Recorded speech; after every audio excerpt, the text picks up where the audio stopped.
그리고 이제 이 몽골족이 한족들을 통치하는 과정에서 가장 골치 아픈 문제가 뭐냐면 바로 한족들이 몽골족들을 야만족으로 깔보는 거였어요. 왜 한족들은 여러분 유학을 배우지 않습니까? 유학이라고 하는 거에서 가장 중시되는 개념이 뭡니까? 명분, 의리, 도덕 아니에요. 특히 한족들이 보기에 이 몽골족들의 행태 가운데 도무지 이해가 안 되는 게 뭐냐면 이 몽골족 지배층의 경우는 자기 아버지가 죽잖아요. 그러면 아버지가 데리고 살던 여자 중에 나를 낳아준 생모를 제외한 나머지 여자들은 아들이 다 계승해서 데리고 살아요. 한족들이 보면 이게 짐승이지 사람입니까? 그러니까 이제 한족들이 바로 그런 눈으로 이 몽골족들을 우습게 보니까 몽골족들은 어떤 생각을 하느냐. 저 한족 놈들이 우리를 우습게 보는 거를 근본적으로 때려잡으려면 어떻게 될 거냐. 이 한족들 가운데 유학자들의 사회적 지위를 완전히 망가뜨려야 되겠죠.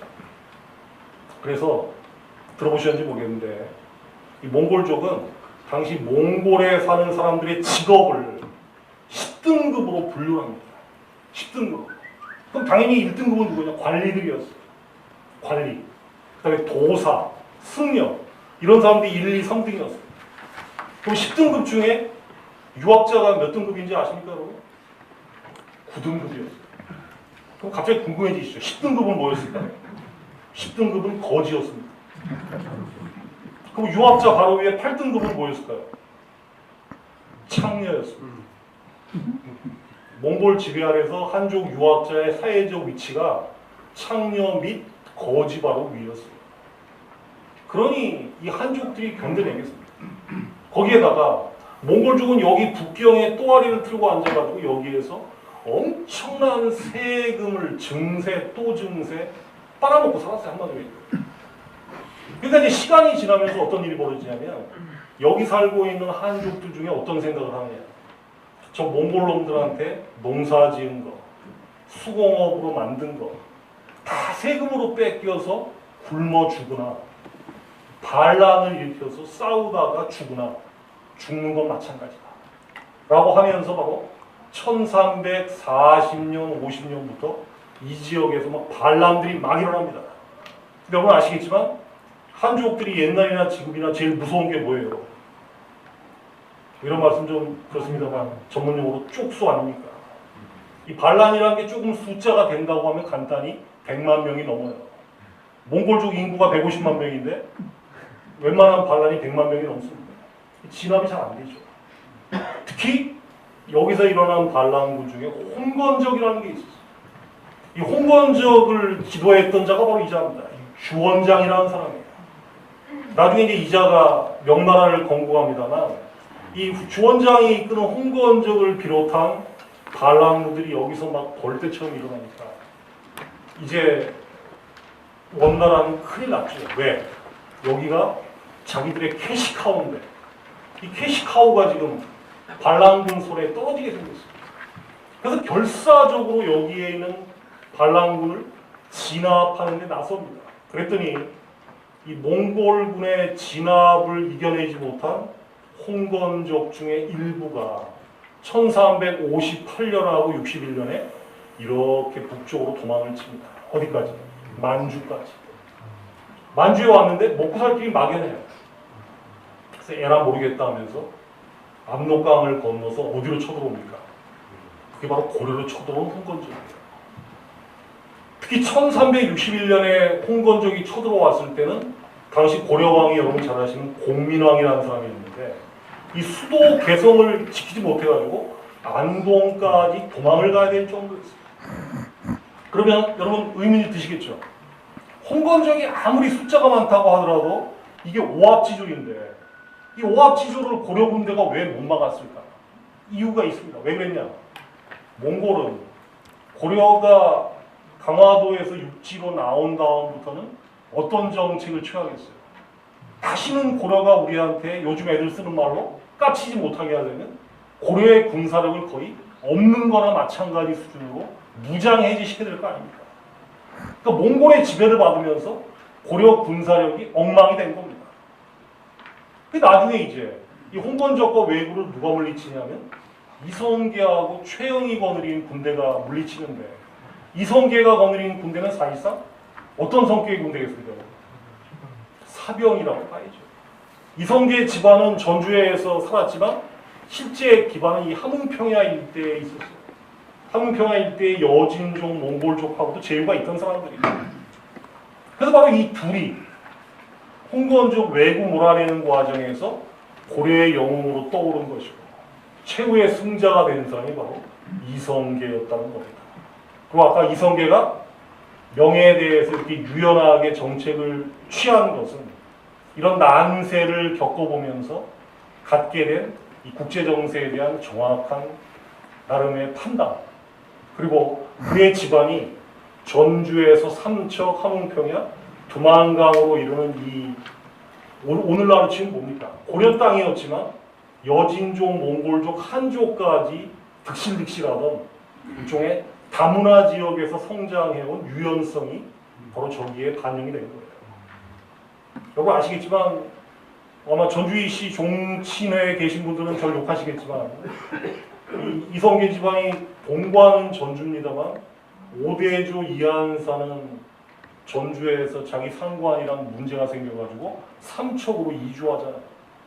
삼척에서 자리 잡고 살다가 다시 옛날 상관이 글로 부임해 오는 바람에 다시 가족을 솔가해서 함흥평화 지역으로 올라가고 나중에는 두만강까지 계속 왔다 갔다 합니다.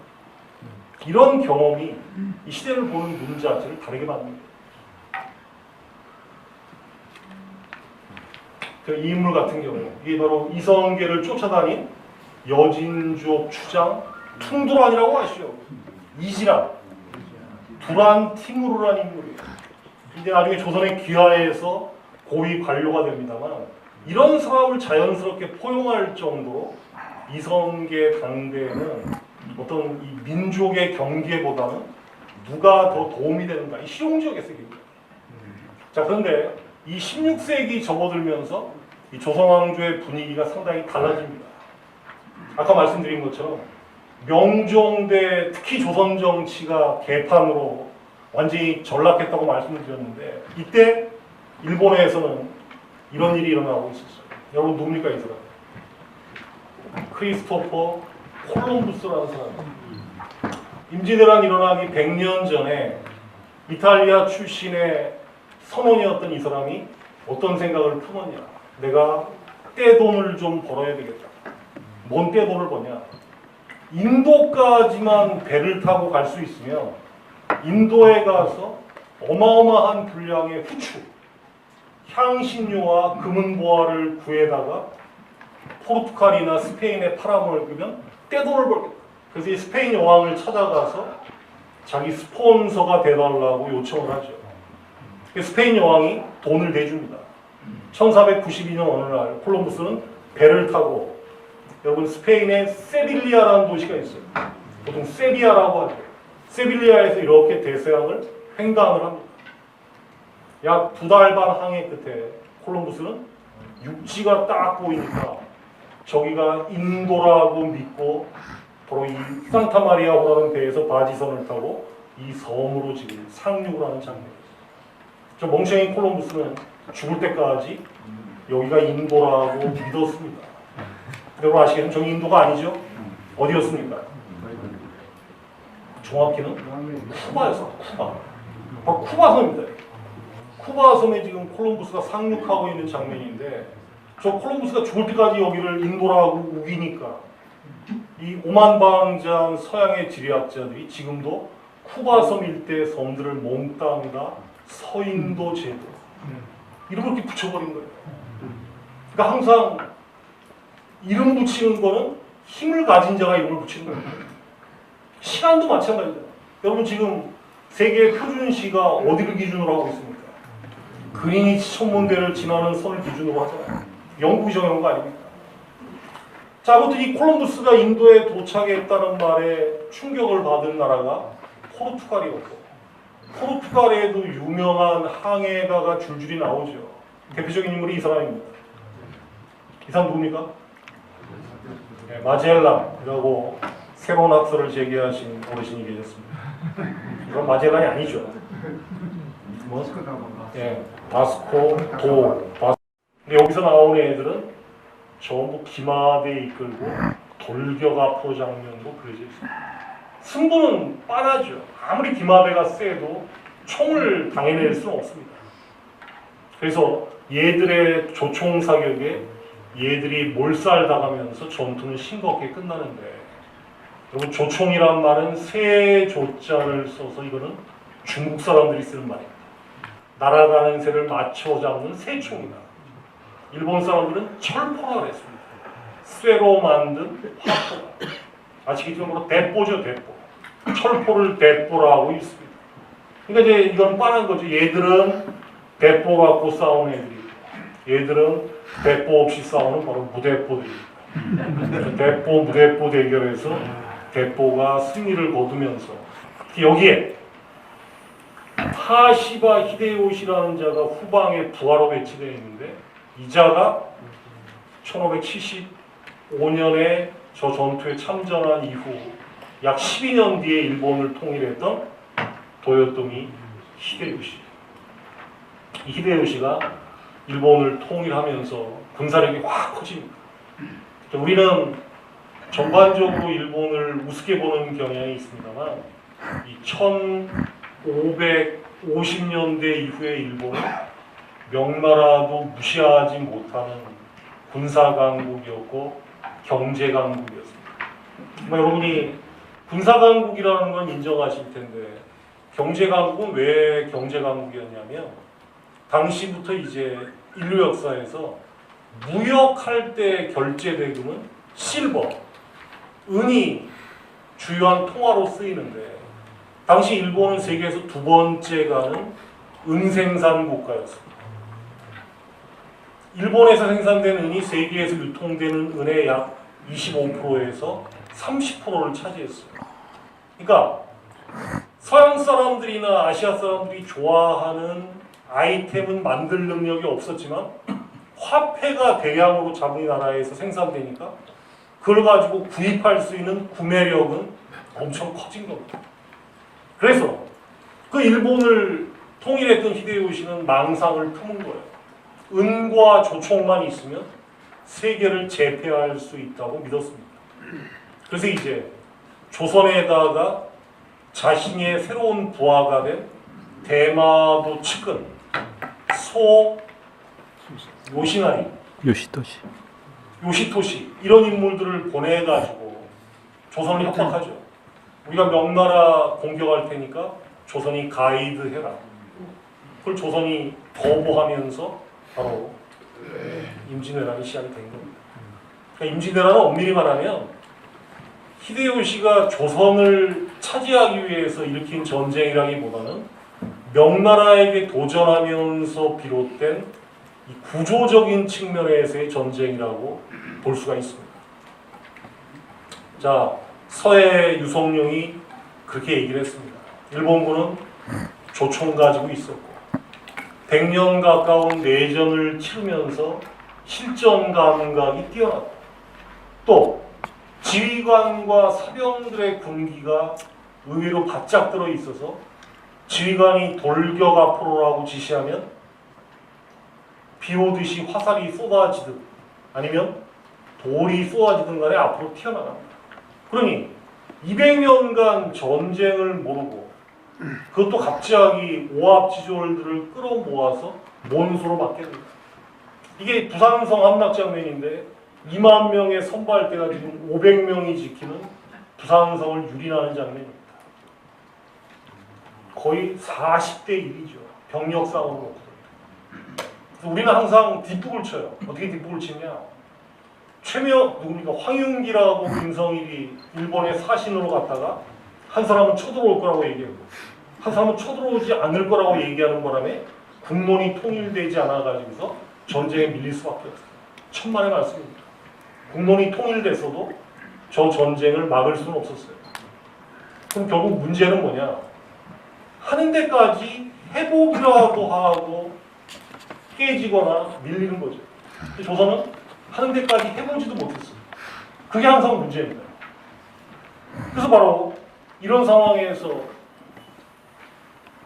이 화살표 방향으로 일본군이 순식간에 함경도, 평안도까지 밀고 들어오면서 조선이 망할 위기에 놓이게 되는데,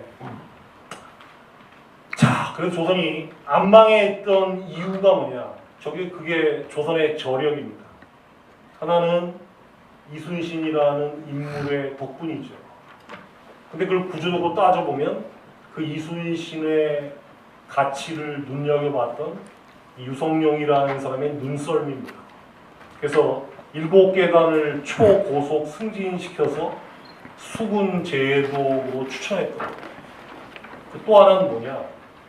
바로 아까 성종연감부터 이 훈구파들이 저지른 내정의 개판을 해소하기 위해서 젊은 피로 끌어들였던 인물이 누굽니까? 영남의 살인파들이었죠. 이 사람들 중에 여기 경상도의 상주에서 부산 쪽으로 낙동강이 흐르고 있을 때 그 낙동강 오른쪽 지역에서 남명조식이라고 들으셨죠. 이 남명조식으로 대표되는 사람 문화에서 교육받았던 곽재우, 정인호, 김면, 이런 사람들이 남명조식한테 배운 거는 이 세상에서 가장 중요한 거는 경과 의다. 경은 안으로 밝히는 것이고, 의라고 하는 것은 그 밝힌 것을 외부로 실천하는 것이다. 그래서 이 사람들이 여기서 의병을 일으켜요. 또 어떤 일이 벌어지냐면 이순신의 활약으로 일본 수군이 전라도 해안으로 진입을 못했고, 낙동강을 건너려는 일본군을 이 경상도의 오른쪽 지역에서 약 1년 가까이 의병들이 저지하면서 조선의 마지막 보루인 전라도가 보전된 게 그나마 조선이 망하지 않았던 비결이에요. 또 하나 이때 활약한 영웅을 꼽자고 하면 여러분 광해군이라고 아시죠? 선조 임금은 서울에서 의주까지 피신을 했고, 최악의 경우 자신이 일본군에 쫓겨서 명나라로 귀순하는 걸 염두에 두고 자기 아들 광해군에게 너는 분조라는 걸 이끌고 조선에 남아서 네가 이 전쟁을 지휘하라, 이렇게 지시를 해요.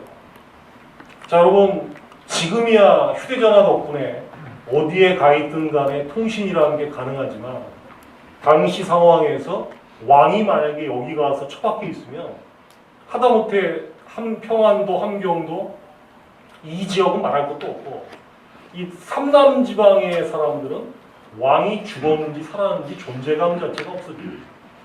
이 중세 왕조 국가에서 왕이 없다라고 하는 것은 충성을 바칠 대상이 사라진 걸 의미하기 때문에 조선은 망하는 거예요.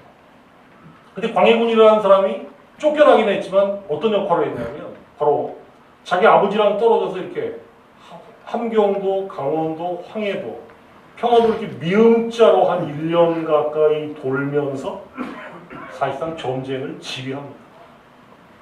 사실상 왕 노릇을 한 거예요.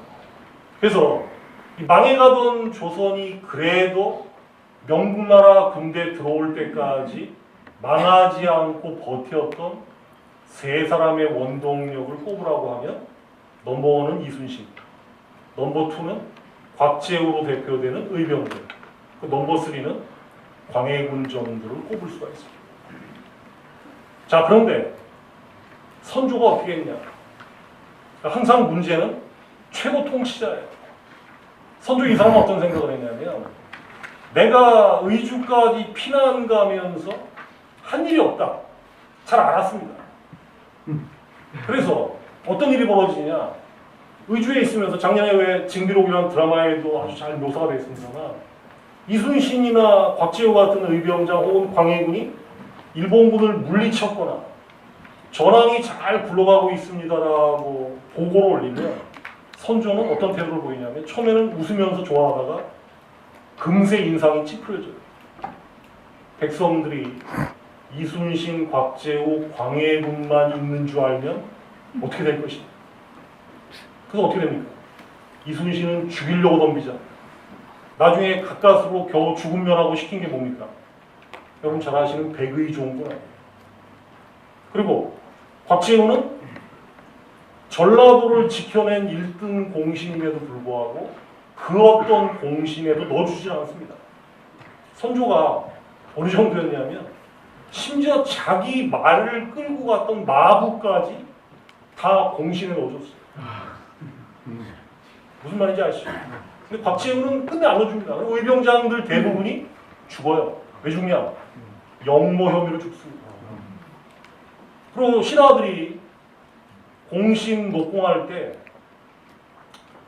광해군 왕세자 저하고 전하께서 조금만 관심을 갖고 보시면 공신 한 자리는 주시는 게 합당할 것 같습니다. 이렇게 얘기를 해요. 그랬더니 선조가 대뜸 하는 말이 광해군이 한 일이 뭐가 있냐.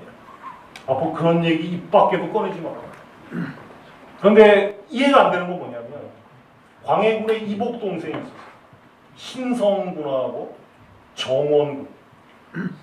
바로 이 정원군의 아들이 나중에 광해군을 쫓아내는 인조입니다. 그런데 얘들 둘은 선조가 또 공신으로 넣어주거든요. 광해군은 정작 공신에 안 넣어주면서 그 광해군의 배다른 동생 둘은 공신에 넣어줍니다.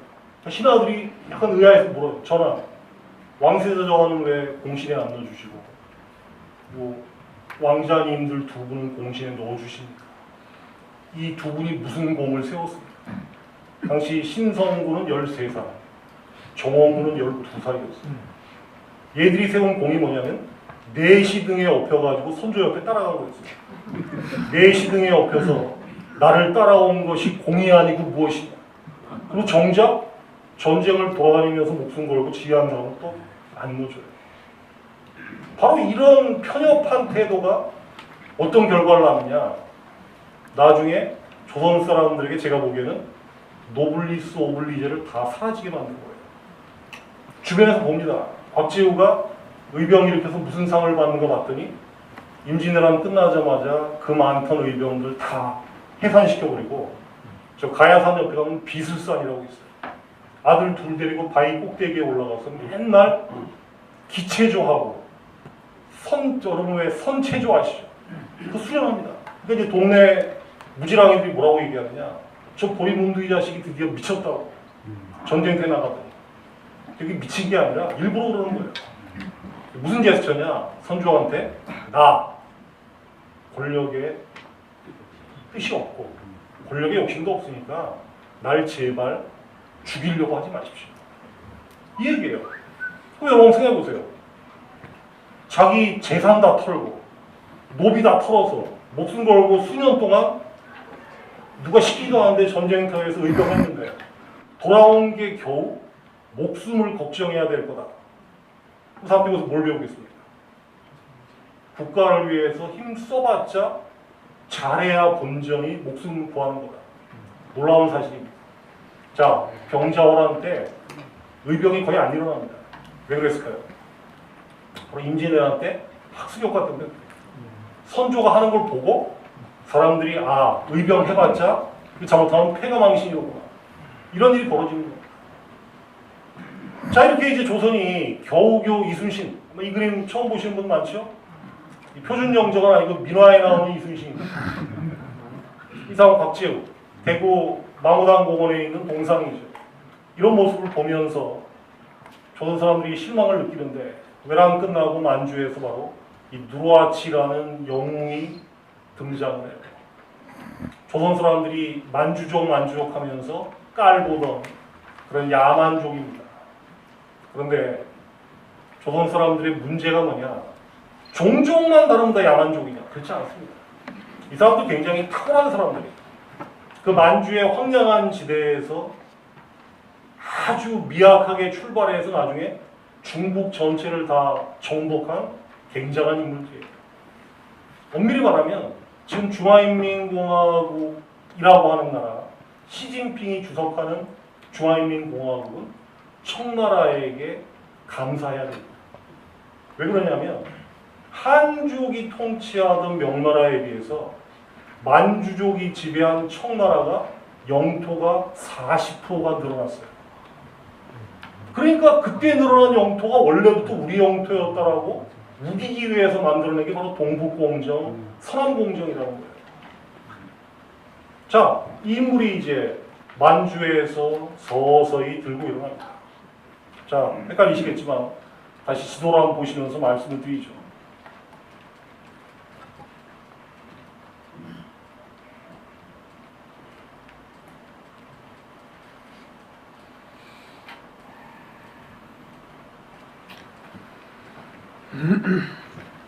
자, 누르하치가 여기서 서서히 세력이 커져가지고 임진왜란 끝나면서 명나라하고 조선 쪽으로 밀고 내려오려고 덤빕니다. 그러자 이제 조선은 다시 뼈저리게 느끼죠. 외란 끝나서 도요토미 히데요시가 죽고 일본군이 철수하니까 이제 발 좀 뻗고 자보겠다. 또 전쟁의 상처를 복구할 시간 여유가 있겠다. 근데 이게 어떻게 되냐면 이번에는 일본은 물러갔는데 다시 만주가 떠올라서 태풍의 눈으로 등장한 겁니다. 자, 이렇게 될 뿐만 아니라 어떤 일이 벌어지느냐. 명나라는 임진왜란 때 조선에 참전하는 바람에 엄청나게 많은 돈을 썼어요. 전쟁은 돈으로 하는 겁니다. 지금 많은 사람들이 뭐라고 얘기를 하냐면 미국의 전성기가 언제였을까? 6.25 전쟁이 끝나고 60년대부터 80년대까지 대통령으로 치면 도널드 레이건 시절까지가 미국의 전성기였다고 얘기를 합니다. 그 다음부터 미국이 옛날 같지 않다라고 하는 거의 지표는 이 재정 능력이 상당히 문제가 생긴 거죠. 또 구조적인 무역 적자랑 재정 적자도 있지만 그 브레진스키라고 카터 행정부 시절에 백악관 안보보좌관을 했던 이 사람이 쓴 글에 보면 제일 욕하고 있는 인물이 뭐냐, 조지 W 부시예요.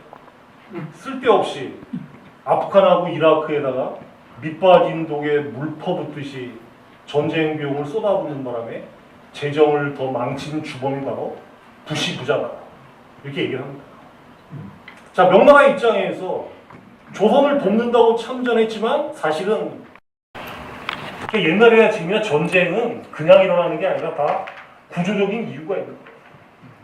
자, 그런데 정묘란 때만 해도 조선 정부가 재빨리 강화도로 피신을 합니다. 그리고 당시 정묘란 때는 이 청나라 만주가 해군이 없었어요. 해군이 없었습니다.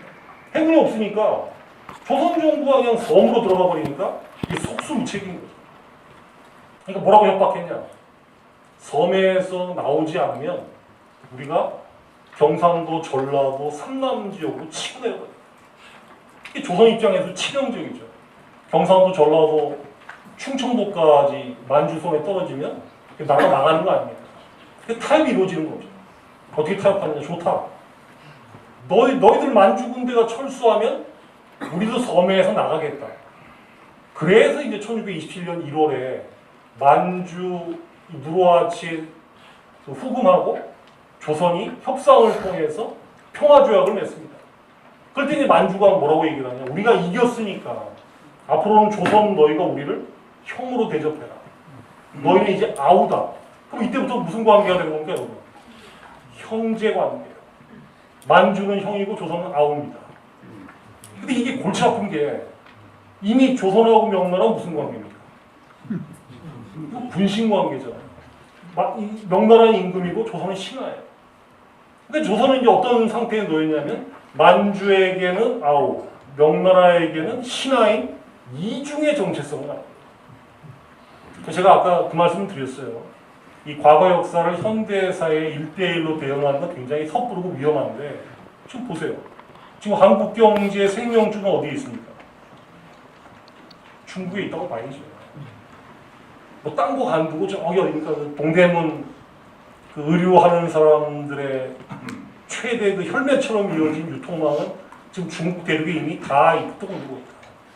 이 중국 경제를 상정하지 않고는 한국이 먹고 사는 길이 이미 사라져 버렸어요. 너무 깊숙이 중국 경제 궤도 속으로 들어가 버렸어요. 경제는 중국, 정치 군사는 미국인 상태입니다. 거기 골치 아픈 중간 변수가 일본, 북한이 또 같이 끼어 있어요. 저쪽도 훨씬 복잡한 방정식이죠. 자, 그런데 여기에게는 아우고 여기에게는 신하인 조선이 어떤 외교를 취했냐? 아주 상식적인 외교를 취합니다. 10년 동안. 뭔 얘기냐면 명하고도 잘 지내고 만주하고도 잘 지내는 정책을 취한 거예요. 이건 어쩔 수 없는 거죠. 그리고 명도 저걸 인정합니다. 조선 니들이 저 만주의 군사력을 당해낼 수 없어서 쟤들이랑 일정 기간 형제 관계를 맺는 거에 대해서 우리도 인정한다. 자, 그런데 항상 문제는 어디서 생기냐면, 자, 이 만주와 명이라는 두 개 강대국 사이에 끼어 있는 조선이 두 나라하고 관계를 모두 다 잘 지내기 위해서 아무리 노력을 해도 이 노력이 꽝이 되는 순간이 옵니다. 이게 언제 꽝이 되냐면 이 두 나라가 싸우면 카메라 꽝이 동영상 됩니까? 그게 항상 지금 좀 찍었는데요. 그런데 배터리가 다 됐어요. 이 지금. 정묘호란 끝나고 이후의 역사가 어떻게 되냐면 만주는 조선으로부터 이제 식량을 확보했다고 생각을 하니까 계속 명 쪽으로 공격을 합니다. 근데 그때마다 누가 이기느냐? 만주가 계속 이깁니다. 연전연승해요. 그러니까 이제 어떤 얘기가 나오느냐? 저 조선 놈들 진짜 이상한 놈들이다. 우리가 명나라보다 훨씬 센데 우리는 고작 형으로 섬기고 우리보다 훨씬 약한 명나라는 임금으로 섬긴다. 우리도 뭘로 대접받고 싶다? 임금으로 대접받고 싶다. 이렇게 생각하는 순간 이 관계는 끝장납니다. 그 천안함 사건 이후에 아마 여러분 이름 많이 들어보셨을 건데도 환구시보라고 그 저기 인민일보 자매지로 북경에서 발행되는 약간은 그 황색 신문이 있어요. 과장이 심하고 막 국수주의자들이 들어가서 칼럼 많이 쓰는데 거기에 어떤 녀석이 왜 한국은 자꾸 중국을 모욕 주는가 이런 칼럼을 쓴 적이 있어요. 그게 뭐였냐면 천안함 사건 이후에 한미 해군이 서해에서 합동 군사훈련을 하려고 했던 거에 대한 반박이었습니다. 한반도는 옛날이나 지금이나 대륙과 해양 세력의 요충이고 양쪽 모두를 잘 염두에 두면서 외교를 해야 되는데 한국의 정치인들은 왜 남의 나라 앞마당에다가 강대국의 군대를 끌어들여서 우리를 자극하는가? 한국은 지금 누구 덕분에 먹고 살고 있는가? 이런 식으로 노골적으로 경제 문제를 부각시켰습니다. 그리고 뭐라고 했냐면 한국의 정치인들이 앞으로는 제발 중국을 좀 시험하지 말았으면 좋겠다. 자, 여기까지 써놓은 것도 기분이 나쁜데 이 친구가 또 사족을 붙였어요. 앞으로도 계속 중국을 모욕하면 한 방에 훅 가는 수가 있다. 이게 물론 절제되지 않고 여과되지 않은 상태로 써놨지만 이 중국의 거의 우파들의 기본 시각이라고 보면 틀림이 없는 거예요. 근데 이런 경험을 이미 이때 겪는 겁니다. 자, 그런데 이제 결국 언제 결판이 나느냐? 이 명나라가 너무 망가지고 있었어요.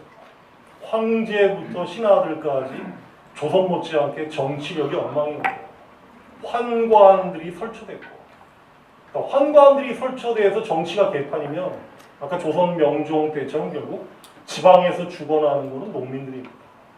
그럼 농민들이 뭐 하겠습니까? 반란 일으키잖아요. 근데 이 인구 많은 나라에서 이 반란이 무섭습니다. 한 번 일어나면 4, 50년 동안 진압이 안 됩니다. 실제로 명나라가 누구한테 망하냐면 청나라에게 망한 게 아닙니다. 누구한테 망했습니까? 이자성이라는 농민 반란군에게 망한 겁니다. 그러니까 안에는 농민 반란군, 여기에는 만주가 있는데도 계속 만주한테 깨지니까 나중에 만주가 이 정도 되면 언제냐? 1636년이에요. 이 정도 되면 명나라는 껍데기만 놓았고 우리도 지금부터는 황제다. 자, 조선의 지배층이나 지식인들한테는 황당한 일이 벌어진 거죠. 황제가 몇 명이 된 겁니까? 조선 지식인들이 천자문 배우고 동몽선수 배운 다음부터 배운 게 뭐예요? 충신은 두 임금을 섬기고 연료는 두 남자를 섬깁시답니까? 그 반대잖아요. 충신은 두 임금 섬길 수 없고 연료는 두 남자 섬길 수 없다. 이게 머릿속에 확 박힌 생각인데 이 두 황제라는 상황을 어떻게 견뎌내겠어요? 어렵습니다. 자, 그러면 어떻게 되느냐? 이거를 적어도 조선이 알 수 있는 시간 여유가 언제부터 있었냐? 인조반정 때부터 있었어요. 1623년 때. 왜냐하면 광해군이 이 양자 사이에서 적절하게 양다리를 걸치는 정책을 취했거든요. 그런데 전 지금도 문제라고 보는데 조선시대 인조정권 이후에 최대 문제가 뭐냐면 정권이 바뀌면 지난 정권에서 했던 정책 가운데 상당한 장점이 있는 정책까지 다 한꺼번에 때려치워버리는 거예요. 이게 제일 큰 문제입니다. 무슨 얘기냐? 광해군은 이런 생각을 했어요. 우리가 만주족을 오랑캐라고 생각하는 거는 너희 신하들이나 나나 생각이 똑같다. 그런데 쟤들이 오랑캐인데 오랑캐라고 얘기해서 걔들한테 한 대 얻어맞고 나라가 망하면 망한 다음에 책임은 누가 질 거냐? 니들이 책임질 수 있냐? 아무도 말 못하죠. 그런데 인조정권은 물론 광해군이 내정이 문제가 있어서 물러나게 한 것까지는 좋았는데 이전에 예를 들어서 이런 겁니다. 아마 이런 얘기는 처음 들어보실 텐데 그럼 광해군은 어떻게 좀 만주랑 평화관계를 유지했냐? 이 사람 놀라운 게 뭐냐면 여기 압록강을 지키는 의주부윤이라는 관직이 있습니다. 그 평안도 관찰사고 평양감사라고 하시죠. 이 두 사람은 자기 임기 말년에 거의 10년 가까이 바꾸질 않았어요. 그냥 두 사람을 거기다 짱을 박아놓고 둘이 알아가지고 저 만주하고 문제를 전담 처리하게 했습니다. 그러니까 일종의 그 배후에서 커넥션을 만들어 놓은 거예요. 근데 아주 재밌는 사실은 인조정권이 집권하자마자 제일 먼저 한 게 뭐냐? 둘을 바로 그날 목을 쳐버린 거예요.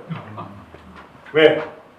니들이 광해군 앞잡이가 되어서 이 만주하고 내통한 게 아니야. 그러니까 이제 만주가 보기에는 딱 어떤 오해를 하겠어요.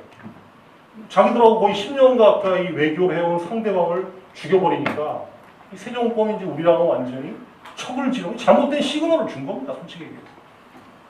자 그러면 그 다음에 뻔한 거죠. 이런 식으로 계속 만주랑 척을 지게 되면 언젠가는 분명히 만주가 쳐들어올 거니까 전쟁이 터질 거다. 이거 알고 있었어요.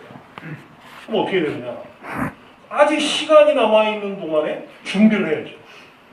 전쟁 준비를 하던가 아니면 새로운 외교 루트를 개척하던가 아니었습니다. 자, 인조를 왕자리에 올린 김유 2위 최명기는 조금 다른 인물입니다. 이 공신이라는 자들은 좀 심하게 말하면 공신이 되는 순간 솔직히 말해서 대의명분이고 다 까먹어버려요. 오로지 자기들 권력 높이고 부귀영화에만 눈이 먼 자들입니다. 좀 심하게 말하면. 그게 뭘로 나타나냐? 여러분 이괄이라고 아시잖아요. 이괄은 사실은 인조가 정권 잡는데 넘버원이었어요. 자 여러분 인조반정이라는 게 어디서 일어났냐면 저기 왜 서대문과의 은평구 역촌동이라고 아시죠? 그 역촌동에서 1623년 3월 12일 밤 11시에 모이기로 했어요. 한 1000명 되는 반란군이. 그런데 나중에 그 반정 대장이었던 김유라는 자가 11시에 안 나타났습니다. 왜 안 나타났냐? 자신이 없거든요. 이게 반정이라는 게 성공했으니까 반정이지 실패하면 어떻게 됩니까? 역모가 돼서 삼족이 멸하는 거예요. 대장이라는 자가 약속 시간에 안 나오니까 막 병사들이 동요하고 난리 났죠. 도망가는 놈. 뭐 거기서 무너질 뻔했습니다. 근데 거기서 유일하게 군대를 지휘해본 경험이 있는 사람이 이괄밖에 없었어요. 이괄이 없었으면 그 동요하는 애들 다 잡지 못한 거예요. 이괄이 딱 그걸 다 잡아가지고 이제 병력을 다시 꾸려놓으니까 그때 한 12시 넘어서 김유가 나타난 겁니다. 그래서 그걸 이끌고 이제 창덕궁을 친 거죠. 그럼 당연히 이괄은 어떤 생각이겠습니까? 적어도 나한테 요즘으로 치면 병조판서, 국방부 장관은 농공행사하고 도와올 거다. 근데 국방부 장관은커녕 발령도 인서울이 아니라 영변에다가 부원수로 낸 거예요.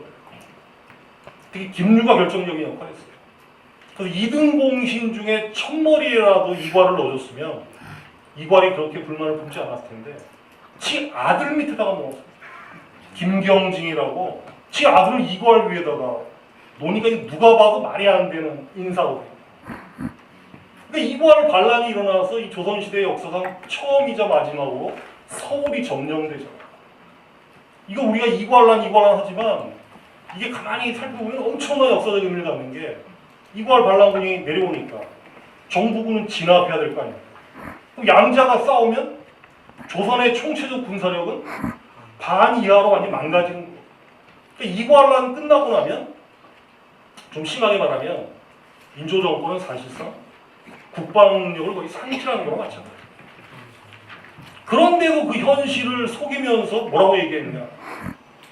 청나라가 쳐들어오면 목숨 걸고 싸워서 물리친다.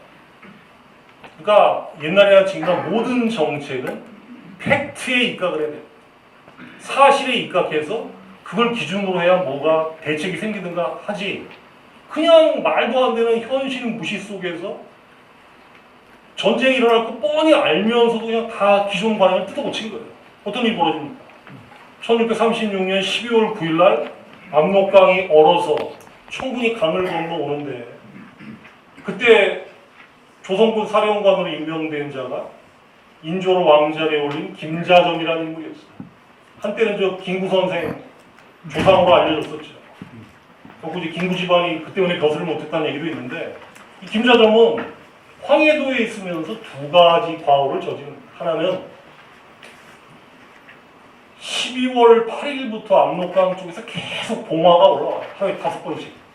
5번 올라온다는 게 뭡니까? 전쟁이 터졌으니까 빨리 준비하라, 피난하고. 그러면 당연히 김자점은 똑같은 봉화를 올려야 이게 릴레이식으로 쭉 타고 부산까지 전파가 될 거 아니에요. 그래 뭐 피난을 가던가 싸움 준비를 하죠. 근데 안 합니다.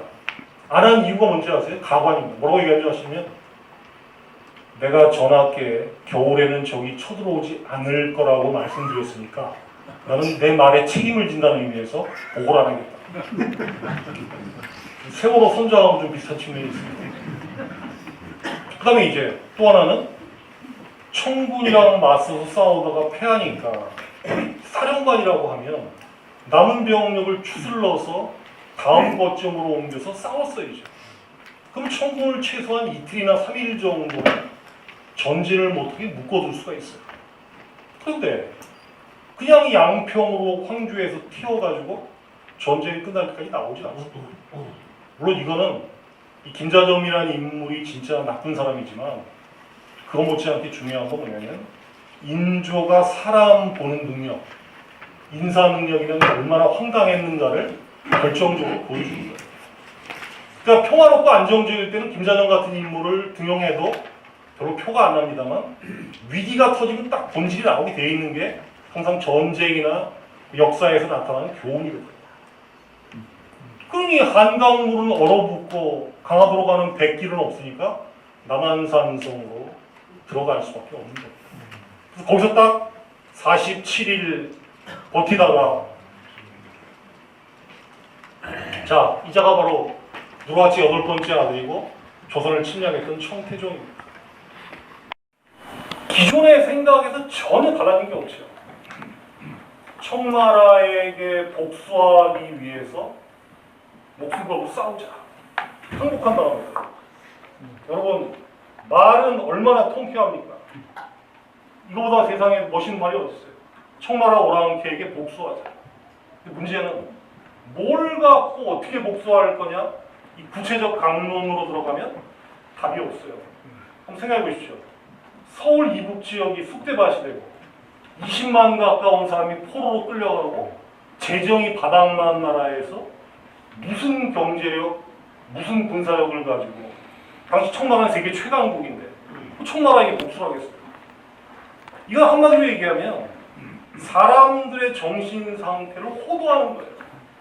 현실을 철저하게 무시하면서 잘못 가르치는 겁니다. 그 청나라 오랑캐는 우리가 쉽게 이길 수 있다. 이 북벌이 70년 동안이나 유지가 되면서 어떤 일이 벌어지냐면 사람들이 바깥을 보는 눈 자체에 근본적인 한계가 생깁니다. 뭐냐? 아까 제가 말씀드렸어요. 있는 그대로 사실을 보면 시간은 걸려도 해답이 나옵니다. 그런데 자기 능력을 과장해서 거의 소설 쓰듯이 호도하기 시작하면 답이 없어요. 대표적인 예가 뭐냐? 일본의 가봐요. 1620년에 여기 여러분 출도라고 썼잖아요. 일본말로 뭐라고 읽습니까? 데지마라고 읽죠. 데지마. 지금 나가사키에 가보면 제일 유명한 관광 지역으로 데지마예요. 뭐냐? 여기 이렇게 부채꼴 모양으로 인공 섬을 만들어 가지고 네덜란드 상선들을 정기적으로 받아들입니다. 그래서 1년 내내 서양 정부가 이 섬을 타고 들어와서 일본 막부에 전해져요. 그러니까 얘들은 이때부터 서양이 어떤 상태에 있는지를 명확하게 팩트를 가지고 파악을 한 겁니다. 근데 조선은 청나라 오랑캐, 서양도 오랑캐, 이런 인식이 북벌론 나오면서부터 계속 이어진 거예요. 한마디로 얘기하면 사람들이 현실을 바라보는 눈하고 상상력을 망쳐버린 겁니다. 송시열 같은 사람이 주장하는 주자학의 눈으로만 이 세상을 봐야 된다. 이게 조선 지식인들을 망친 거예요. 그리고 어떤 일이 벌어지느냐? 19세기에 가면 드디어 사단이 나타나죠. 일본은 서양을 아니까 1858년 미국 애들이 요코하마에 페리라고 들어보셨잖아요. 페리가 나타나서 봐라. 미군이 쫙 들어서 일본 사무라이들이 나와서 미국에게 미일 화친조약 이런 걸 맺습니다. 왜? 어차피 우리가 서양 사정을 보니까 청나라조차 영국에게 한 방에 나가 떨어졌는데 우리 일본이 뭘 믿고 서양에게 버티겠는가? 아편 전쟁을 보고 제대로 충격을 받은 거예요. 근데 조선은 아편 전쟁을 겪고 나서도 어떻게 착각을 했냐면 청나라가 서양 오랑캐를 이길 거다. 그러니까 사실을 못